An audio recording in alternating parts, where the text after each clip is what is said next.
Shit. Oh, Violator versus Badrock is coming out. Written by Alan Moore.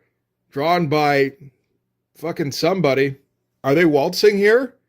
It kind of looks like it, right? Like, are they buddies now? They could be. I mean, Alan Moore's writing it. Maybe he got bored of just like a punch-up. Rob's like, I'm going to give you $30,000 a week to give me scripts. And Alan Moore is just like, I'm going to write a romance between Badrock and Violator. So, yeah. Hey guys, it's Mitch. How's it going? Well, it's time. Are you ready for a love story for the ages? Because we're taking a look at Violator versus Badrock #1. So just before we get into it, if you enjoy the channel, if you feel like you might want to help out a little bit, go subscribe to my Patreon. Links are in the description, gives you early access to everything I do, helps out the channel, helps to buy new comics. Alright, so in 1993, Alan Moore was kind of out of mainstream comics, at least for a little while. He had had his celebrated run on Swamp Thing, he had done the award-winning Watchmen, and I think the most recent thing he'd done for DC was The Killing Joke, which was also well received. And then he kind of went away. You know, he did some small press stuff. He was doing A Small Killing in big numbers. He did From Hell, which was great, and again, award-winning, but wasn't anything that was being produced on a mass scale. And I've talked about this before, I think in my Tom Strong video. We know that when he agreed to write Watchmen, it was under the condition that once the series fell out of print, which was a common practice at the time, the rights for those characters would go to Alan Moore. So Owlman, Rorschach, Dr. Manhattan, all of them. Alan Moore should theoretically have ended up owning the rights to those characters, but that didn't happen because that was right around the time that trade paperbacks became financially viable. So at that point, Watchmen was going to be re-released in perpetuity. Alan Moore has said his response was, well done, you've tricked me, good for you, I'm never working for you again. Now, the fact that he didn't work in mainstream comics again for another 5 years kind of suggests to me that it was maybe a bit more vehement than that, and that maybe Alan Moore went and got himself kind of blackballed from the big two. So unless you were really good at sniffing out small press books, which was a little tougher in 1990, Alan Moore might have just kind of seemed to disappear for a little while. At least until the 1963 series from Image came along. That was kind of the first time he popped back up on the radar. And then also right around that time, Todd McFarlane was hiring a bunch of writers to give him ideas to mine for the next 30 years. And a couple of them were winners. Alan Moore and Neil Gaiman basically laid the foundation for Spawn for the foreseeable future. And I have to imagine that those particular books, and 1963 as well, all paid fairly well. Probably quite a bit better than Alan Moore was used to at that time. I imagine that, he was paid very well for a freelance writer when he was working for DC, but I can't imagine that quite compared to the profits that he was getting from 1963 or from working on Spawn. I'm pretty sure that Todd McFarlane negotiated a very favorable contract for Alan Moore. So much so that Alan Moore came back a couple of years later to write a Violator miniseries. It's 3 issues, it's drawn by Bart Sears, and if you haven't seen it before, I did do a video on it. It's really fun. Not, I imagine, what Alan Moore wanted to write, but Alan Moore also wanted to buy food. So, you weigh your priorities, right? So Alan Moore at this point had some cash, but he was kind of, without an ongoing project. So he was still basically freelance. He was up in the air, which must have been a weird thing for Alan Moore to be. So who comes along next but Rob Liefeld? Rob Liefeld had been talking to Todd, and Todd told him about how he was getting Alan Moore to write him Violator. And Rob's response apparently was, how in the hell did you do that? You do get the impression that Rob understood that, theoretically at least, things like Spawn and Violator and Badrock probably should have been beneath Alan Moore, but the siren song of a hefty paycheck, he was still a little bit susceptible to that, I think. So Rob had an idea for a Violator versus Badrock miniseries, and Alan Moore apparently was like, I'm just so glad people are calling my phone. Which again, seems weird and backwards, but the result is we get some really weird comics to be written by Alan Moore in the mid-90s.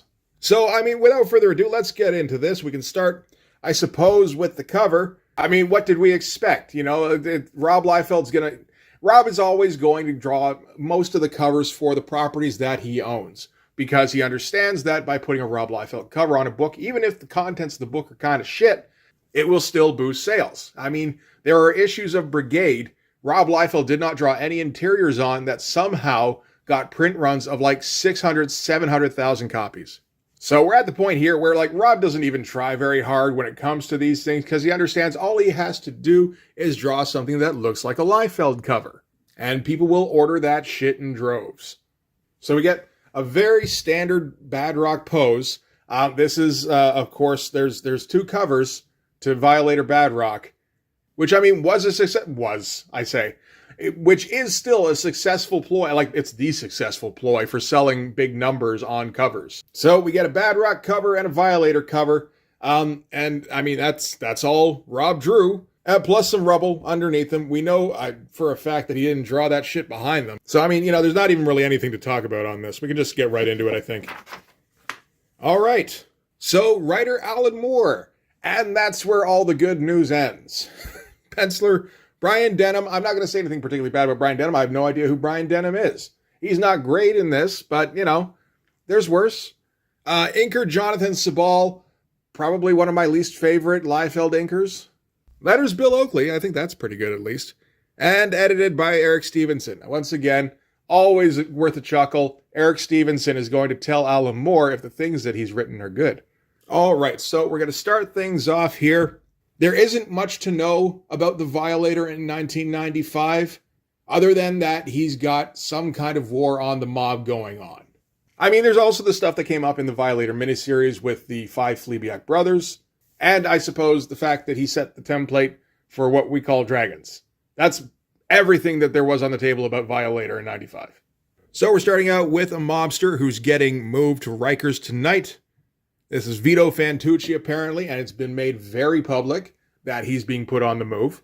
And we get a pretty nice kind of pullback to see that this first shot here that we're seeing of the drivers of the moving truck are actually being reflected in the eye of the Violator. It's actually kind of nice. I get the impression that Alan Moore is doing his usual thing where he does very detailed thumbnails. I also get the impression that Brian Denham might be deviating from those thumbnails every once in a while, and Alan Moore takes a little bit of offense and is going to sewer this thing just a little bit. So this sequence of shots here strikes me as Alan Moore. It's pretty creative. Violator busts out, smashes the front end of the truck. Driver goes, "Oh God, it's a bug. A bug totaled our windscreen." And his passenger here radios Control, gives the call sign, "Control, this is Sitting Duck. We have a situation. We request backup." So we can already see that Alan Moore isn't going to take this seriously at all. It's fucking Violator versus BADROCK, man. You know, there's some things where, like, Spawn number 8 was pretty fun, but he was taking it seriously, and he was coming up with some pretty good lore. The Violator miniseries is silly, and it's, like, schlocky, but he's also, again, taking it seriously. He's establishing rules. I think he had some fun with that miniseries. This, I think he's going to make fun of it a little bit. So as he slashes away at the truck, because Violator's not too bright, he gets backed into a corner here with some construction material. And I think this is still the truck, or maybe another truck. Probably the same truck, which is backing up. And you can hear something whacking away at the back door here. We're not going to talk too much about the art in this, because there's not a whole lot to talk about. It's not great. It's not absolutely god-awful. It's just kind of okay. You know, I suppose. So the back door of the truck opens up and we get a vertical double page splash by Brian Denham. I mean, you know what? Give him some credit. He's putting some work in on this. There's a whole lot of black going on in like the shadows here. And like Violator himself, it doesn't look 100% great, but there's work going in there. I can't complain too much. But anyway, it's BADROCK. Pops out of the back of the truck. Looks like he's saying things, because that's what you do, right? You pop out of the back of a truck, and you're big and tough, and you say something that instills fear in the hearts of the villains, like, say your prayers. Only, Alan Moore didn't write anything for him to say, because he took a look at the vertical double page splash and went, "This is stupid. There's nothing for him to say. I'm just going to move on." And he's going to do that a couple of times, where it's pretty clear that BADROCK is supposed to be talking, but Alan Moore thinks the BADROCK character is just absolutely idiotic. And just the less talking he does, the better. He seems to dig Violator. He likes talking in the Violator voice. He has no interest in BADROCK whatsoever. So now the punching can begin. We're actually not going to get a lot of it in this, which is kind of funny. It's like, what else do you put in a Violator BADROCK book if there's not going to be a ton of fighting? And it's like, Alan Moore's going to find a way. I'm pretty sure he had next to nothing to do with plotting out these pages. Probably just a note saying, I don't know, 2 pages of fighting, do what you want, who cares? And it starts off with BADROCK's like making bad, like unfunny jokes. Like, that's quite a breath problem. Have you been eating lawyers? It's like, just Alan Moore does not respect this character in any way. And like, you know, he's only in there because he has to be. His name is in the very poorly crafted title. Seriously, there's no attempt to make that into some kind of like iconic logo or even just like anything other than the words. So as the fighting progresses, scientist lady here, Dr. McAllister, is standing off to the side with some SWAT guy. There's a few of the SWAT guys actually, but we only get the one to start with. And she's saying how they need to get this situation under control before any damage is sustained. SWAT guy figures she's talking about BADROCK because he's the one on their side. She's like, no, I don't care about it. He's paid for. It doesn't matter if we break him now, we bought him. It's the specimen I want. Try not to distress its hide too much when you tranquilize it. So that's the plan here. They're going to tranquilize the Violator and take him into captivity. And Violator keeps getting the fun dialogue saying, "Arg! Oh, this senseless violence. Why are we fighting? We're both gray. We should unite and form a pressure group." So playing the race card, you know. And I guess they figure that he's distracted well enough here that they can just pump him full of tranquilizer darts. And I guess that'll be the next part of the plan kind of completed. I like the rendering stuff going on BADROCK here and Violator. Now, like there's some effort going on in trying to come up with some interesting textures, which I appreciate. A lot of the guys at Extreme wouldn't do this. I don't want to say they'd phone it in. I imagine most of those guys probably tried, but I don't think they could even manage this much. Violator gets one more good line in, going, "Hey, no fair ganging up. You're supposed to fight clean, one-on-one, until I treacherously stab you in the back and destroy you.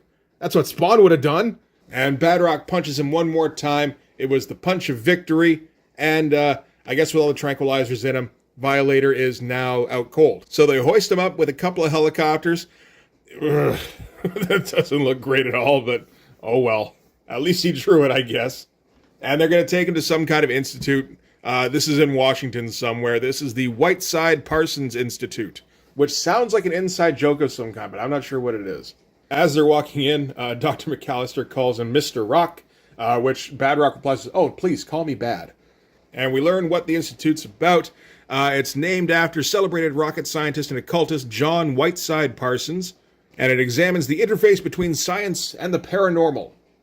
And apparently BADROCK is going to be here looking after security, because that seems like the kind of job that he could do well. And BADROCK's like, "Oh, well, I look forward to working with you, Dr. McAllister. Or can I call you Sally?" And she goes, "No." Hey, you know, decent interior here. That's not too bad at all, really. I kind of half wonder if this was Kurt Hathaway, but in 1995, I feel like not so much. That was more of a 92, 93 thing. So yeah, BADROCK gets shot down. He does seem to have a crush on Dr. McAllister. I'm not sure if Alan Moore is aware that BADROCK is supposed to be like 16. Maybe he just doesn't give a shit. So anyway, it seems as though the Parsons Whiteside Institute, whatever it's called, they discovered the Violator during the Violator miniseries. Apparently, Youngblood was called to try and, do the Youngblood thing, leap into action and stop the situation, but there was like a plasma bubble that went up around the mall that the fight was taking place in, so they couldn't actually get in before the Fleabag brothers all escaped. But the Institute did apparently get footage of Violator opening up a portal to hell and escaping through it, and they were able to take some preliminary readings somehow. It doesn't matter how. BADROCK says that looks like hell. McAllister says, "Well, here at the Institute, Mr. Rock, we consider such terminology to be counterproductive and judgmental. We prefer to think of it as a potentially rewarding territorial acquisition." So it's like, oh, okay, they're doing the Doom thing. So they want to try and get access to hell so that they can, mine all their resources from there. So BADROCK isn't particularly, interested in this line of thought. It seems like he's like, okay, well, you don't know how to get there though, right? It's like, well, actually, we kind of do. We've got this prototype of a dimensional displacement unit that, isn't powered because it would take an incredible amount of power to actually turn it on, but theoretically that would work. So I think BADROCK is a little bit relieved at this point. Say, okay, so nothing is actually going to happen with the dimensional displacement unit prototype, though, because we don't have access to that kind of energy source. And she's like, well, no, it seems like the Violator was able to open a portal by himself, so he seems to have the energy required to do that. So all we got to do is find a way to make him do that. So we see our shot of the Violator here in captivity in like energy manacles or some shit like that. And McAllister looks at Violator much the same way Bishop looks at, the face hugger. He's like, that's magnificent, isn't it? Some of the art here isn't bad. I like the attempt at uplighting on BADROCK here. Again, we're trying to find, we're trying to put lines on things instead of just having things be shapes and using like some kind of zipatone, like Rob did largely with the early incarnations of BADROCK.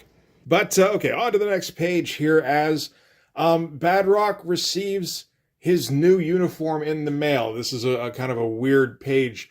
I imagine there's like the odd note from Robin here, like see if you can fit this in.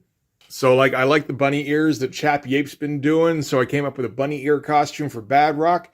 See if that works in there somehow. And the delivery guys are kind of struggling with it because it's like half, pouches full of useless crap and metal fittings and everything. I will say, if I had to guess, I might be inclined to think that this was a Stephen Platt inked page. Probably not penciled, although this is, like, the layout here is kind of creative. I don't know. Some of the finish is a little off, like these abs don't look right. But there's a whole bunch of cool texture going on in here. And some, like interesting attempts at shading and double lighting. Yeah, I think it's a possibility that Stephen Platt had a bit of a hand in this page. I'm not sure who else at Extreme at this time would have done this. I can't think of anybody offhand. And that's the only page in this that looks like that. I mean, you look right here at the next page, and nothing like that whatsoever. No real attempt at texture at all. Like Jonathan Sabal, he's not the worst inker by any means. But a lot of the time it's just, okay, get the lines down on the paper pretty much exactly how the penciler made them look. And if the penciler didn't do a particularly great job, then, the finished product's just not going to look particularly great. So BADROCK's got a minute to kill, so he decides to stop by Violator's cell or holding room, whatever. And Violator is immediately going to get on BADROCK's nerves.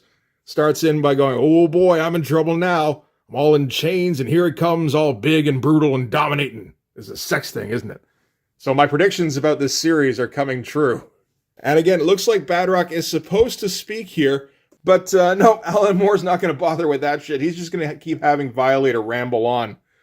Being like, come on, this is the 90s. We can talk about these things. Listen, it's okay for men to hug, all right? I read this book. It says you got to be sensitive and let down your defenses. Frankly, switching off these laser bars would be a good start. I swear, all I want to do for this whole issue is just read Violator's dialogue. Everything else here is kind of dumb, and just like it feels like Alan Moore going through the motions. It only seems like he wakes up when Violator starts talking. And he's like needling him, and there's a bit of a fun bit here where he goes, boy, you sure got a lot of tension in those shoulders. And I kind of half wonder if he's referring to this drawing down here where there's some odd choices being made on BADROCK's traps here. I mean, I guess he had to put something. I appreciate that he didn't just leave it kind of blank. Because, I mean, like Merritt would have left it blank. We all know that. But, we got a flex page that isn't really too bad. All things considering. And this is basically just BADROCK confirming that Violator is, in fact, getting under his skin and accidentally let slip that he's got a bit of a crush on Dr. McAllister. Next, we're going to cut to BADROCK talking to Dr. McAllister and, trying to be all chipper and shit. But she's all pissed off because apparently word got out to the news that they have the Violator in custody at this specific location. BADROCK is confused because he's like, isn't publicity like a good thing? Because he's in Youngblood. That's what he figures. And she's like, no, dumbass. Like, we could get all sorts of people coming down on us here. What if some fundamentalist group finds out we've got a fucking demon in the holding cell? BADROCK's is like, it's fine. I'm in charge of security, right? As solid as a rock. And we hear a rim shot off in the distance. And then we're going to cut to outside the facility as some boss babe in a power suit wobbles her way up to the entrance. I get the impression this was meant to be like a sexy walk. It just kind of looks like she fell off balance and was trying to steady herself. She tries to talk her way in. Security guards are like, sorry, ma'am, we can't let you in here. So that's going to kick off a confrontation, and something explodey happens, and she walks in through the front doors. That ain't bad in any kind of way. Again, half wonder if this is something like Platt, because I haven't seen anything indicating that this Brian Denham is capable of something like this, which again isn't anything particularly against Brian Denham. It's just, he seemed to be, solid, mostly competent, kind of. Whereas this is outright inventive and interesting. It could be down to Alan Moore thumbnails. I'm still getting the impression he's thumbnailing the odd page in here. But even then, there's going to have to be some translation in between the thumbnail and the page. And I don't know that it would have gotten this good. So if it is pure Brian Denham, hats off to him, at least for that page. All right, so in the control room, decently drawn little control room area, not too bad. They realize that something's going on at the front door, and they're all aflutter about it. Dr. McAllister's like, but that's impossible. No ordinary terrorist could walk through an explosion like that. So again, it just kind of feels like Alan Moore's taking the piss a little bit. Just kind of making fun of, conventional comic dialogue around this time. BADROCK thinks that this is something supernatural. Dr. McAllister goes, Mr. Rock, here at Whiteside Parsons, we do not use the term supernatural. But BADROCK knows supernatural when he sees it, so since they've got a bit of an expert on hand, he's going to go and ask the Violator what the hell is up with the front door. Nice little 2-page spread as BADROCK confronts Violator. There's so many pages in this where Violator's just standing still inside a cage while BADROCK stands on the outside. It's tough to find ways to make it look interesting, and, not doing a terrible job here. So BADROCK asks Violator what exactly is going on, so BADROCK's going to fill him in that this is an angel at the front door. BADROCK is, of course, confused because angels should be the good guys, right? Violator explains, yeah, it's not really like that. We're just, opposing sides of the war, and the angels are just the more fanatic side, really. Demons, we're more like you guys. We're regular dudes. We lie, we cheat, we're lazy, we screw up. Angels, on the other hand, angels are fucking lunatics. They've purged themselves of any kind of impurity, or at least what they consider to be an impurity, which may or may not include things like reason. So they are just full-bore religious fanatics with, next to unlimited power. It's not actually a good thing. And they figure out that this particular angel is Celestine, which is additionally bad news. She's apparently one of the more fervent soldiers of heaven. So we learn that during the mop-up operation after the fall, she wore rebel angel teeth as a necklace. It was her who advocated first use of plagues against the Egyptians. It was her who called in the airstrike on Sodom and Gomorrah. She got a citation for overseeing the flood, and she led the bailiffs into hell. I don't know. Maybe her halo's too tight. So nice little, build up here, although Alan Moore isn't exactly revving up the engine. He's just, this is Alan Moore on autopilot, which is just, a competent story with some fun dialogue here and there. This is kind of ridiculous as a 2-page splash, where her suit gets immediately shredded to just the bare bones. But that's okay, though, because she brought her spare costume along, although it's not really any less revealing. So next issue, I guess, Celestine goes to war. We're probably going to get a BADROCK versus Celestine fight. Maybe with Violator coming in to, act as the cavalry. That'd be kind of fun. But anyway, that is the end of the issue. And we're going to get a whole bunch of extreme ads in here as well, which is always kind of fun. Bloodpool's going at this time. Written by Joe Duffy and featuring the amazing talent of Patrick. No last name required. I will say, this particular shot looks pretty damn good. This one, not so much. He had trouble drawing women. But, that wasn't a bad-looking book all in all. There was a whole lot of effort on those pages.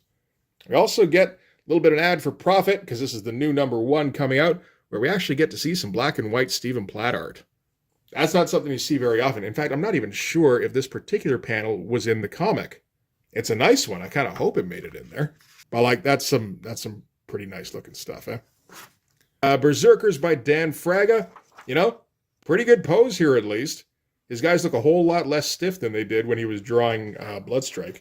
Chapel #1, one of the 2 Chapel #1s, both of which are drawn fucking crazy. We're going to hit at least one of those at some point. Crypt #1, You know, I'd check it out if I thought Stephen Platt was drawing it, but it looks like he's just doing the cover. I mean, at least he's doing the cover. That's something. And an ad for Todd Toys. Remember Todd Toys? No, nobody does. And apparently there was a Warlock video game for Genesis and Super Nintendo. I was vaguely aware of the Warlock movie. I might have seen it at one point. Was not aware there was a video game and can't imagine how that would work. All right. So that is Violator versus Badrock number 1. It's not a patch on Violator, like the Violator miniseries. That was a bit of a roller coaster, and that was a lot of fun with like some great art in it by Bart Sears. This is like the watered down version.